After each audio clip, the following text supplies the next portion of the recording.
Hello, and welcome to my guide that explains how to make a Halo Machinima. In this tutorial, you will learn how to set up a story, plot, characters, sets, camera angles, shooting with a letterbox, and different types of color grading. Let's begin. Story. When it comes to story, it's always good to have your ending known before you start. Once you know how to end your story, it'll be easier for you to build up to it. Now don't get me wrong, your story is granted to change as you progress through your writing. You may have a new idea or a new character you would like to add. All these things are fine and will happen, but you have to make sure that it fits with the ending that you want. If you can't decide on an ending, then you'll be stuck in an endless loop of not being able to make up your mind on your story. Or in other words, a writer's block. Plot. Your plot is the skeleton of your story. Without it, your story does not work. The key terms to follow while making your plot are exposition, rising action, climax, falling action, and resolution. Your exposition is the beginning of your film and where all of your characters are introduced. We also are able to get the general idea of what your story is going to be about. Your rising action is the build-up to the climax, or the action. It's pretty much the key counterpart to your storytelling. Without it, your audience will be disengaged and uninterested in your story. Climax. Once you reach your climax, that is the point in your story where everything begins to unfold and makes the audience go, "What?" Or if it's an action movie, it's when all the cool stuff happens. Like in Transformers. The climax is essentially the biggest part of your film. Everything that you've been building up to leads to this. Make it count. Falling action. Falling action is when everything begins to simmer down. An example would be, the bad guy has been defeated and now he's giving his final speech before he dies. Your resolution is what wraps up your film, with either a monologue or a nice pan away from your subject followed by a fade to black. Or however you want it to end. Now that you know all these stages, the main recommendation I give is to use an outline. An outline is a couple paragraphs explaining what happens during a particular stage in your plot. For example, in my exposition, John wakes up and eats breakfast, he then goes to work. This describes what goes on during the beginning. This helps you later when you're writing with dialogue and characters because you already have a structure to follow. Characters. Your characters are the most important part of your film. You can have the best visual effects and the best voice cast out there, but if the audience doesn't like your characters, your movie doesn't work. I like to ask myself, why do I care about this character? What makes him attached to me? If I can't come up with an answer, I keep writing and I keep adjusting until I can. Sets. Sets are going to set the tone and feel of your scene. First, establish your characters, then the area, followed by an objective. Based on your setting, you should be able to determine what kind of set to build. If you have a military scene, you wouldn't want to film in a meadow, would you? No. You'd want the scene to be dark in an area surrounded by either military gear, or at least make sure you describe that your characters are military personnel by either adjusting their apparel or clarifying it with dialogue. This could be accomplished by having a group out in the desert somewhere looking for a rogue agent, for example. You could have them talking amongst each other or having radio frequencies going back and forth with their HQ. That would notify the audience that, okay, this is a military op and they're looking for this specific person and this is why. All this can be summed up in your exposition. Your scene is what's going to immerse your viewer. It is crucial to have your set spot on with what you're trying to portray or else it will throw off your audience. This scene, for example. Boring, no one cares. Let's add our characters. Now, maybe some crates. And a helicopter because helicopters are cool. Now that you have your scene set up, you're ready to film. Simple as that. Camera angles and the 180-degree rule. Setting up your angles right is what's going to sell your shots. The way to do this is to make sure that you are following the rule of thirds. The rule of thirds is a grid of 3 boxes vertical and horizontal. As you can see here, this is the proper use of the rule of thirds. My characters fill up all 9 boxes and there's no extra space in the scene. Now if we look at this shot, you can see that there is extra space on the right, not in use. A way to know that you are following the rule of thirds is to line up the top line with your subject's eyes, or the top and bottom line can be used for a horizon and establishing shot for a scene.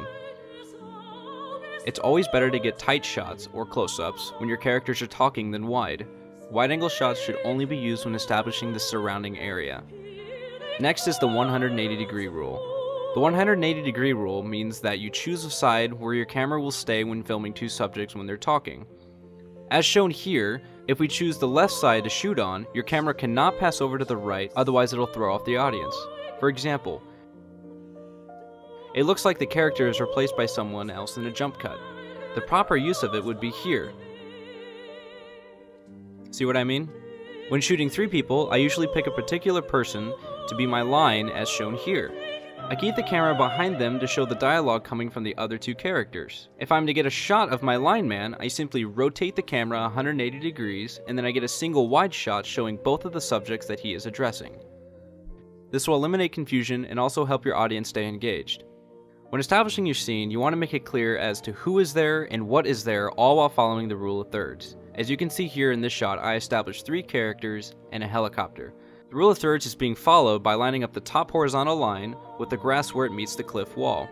If you were to use the bottom line, you would want to make the shot low so you don't lose your subjects to the bottom of the screen. Armor effects. Armor effects is a big one, and is possibly the most aggravating part of filming. Don't use armor effects unless they were absolutely relevant to the character or the plot. Otherwise it'll just look tacky, cheap, and it pulls you right out of the scene very, very quickly. It also pisses off directors whenever you're in a body acting session. Don't. Letterbox or no letterbox. Shooting with a letterbox can give you a more cinematic feel only if you shoot it right. Most people make the mistake of shooting without taking into consideration that their aspect ratio is subject to change in post. Like here, I'm still following the rule of thirds while leaving plenty of space above my subjects to establish the shot with a letterbox. The same goes for dialogue scenes. As seen here, I've left plenty of room above my subject's head.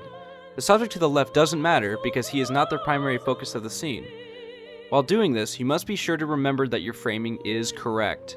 With close-ups, it is okay to cut off the top of your subject's head. As long as you're following the rule of thirds, you should have nothing to worry about. Just don't make it too excessive. Some close-ups are good, but I mean, it's always good to lay off every now and then. Maybe get a rotating pan around the area to show a nice wide shot of both your subjects talking, and then cut back into the tighter shots. Mix it up a little. Color grading. Now, I'm aware I already did a color grading tutorial, but what I'm addressing here is what specific types of grades you should use for a particular scene. So your final grade over the scene will help the audience determine the feel that you're going for, whether it be a dark tone, a comedic atmosphere, or a dramatic feel. In this example provided, it's just Reach's basic colors. There is no color grade whatsoever. What's nice about Reach is that it's very dull and flat, which allows you to get more dynamic range. And dynamic range is whenever your blacks are a very light gray, and you're getting all that information to work with. So then in post, you can add contrast or add different colors to it without destroying your picture.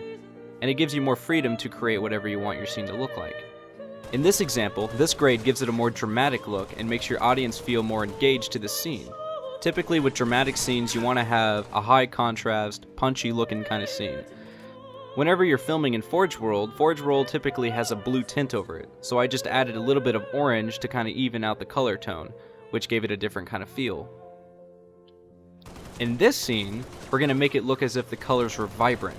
So they're oversaturated, you know, the reds are popping out, and it kind of pulls you away. This grade should only be applied to comedic scenes, not a dramatic scene. As shown here, this is a mix of all 3 together. You tell me which fits better.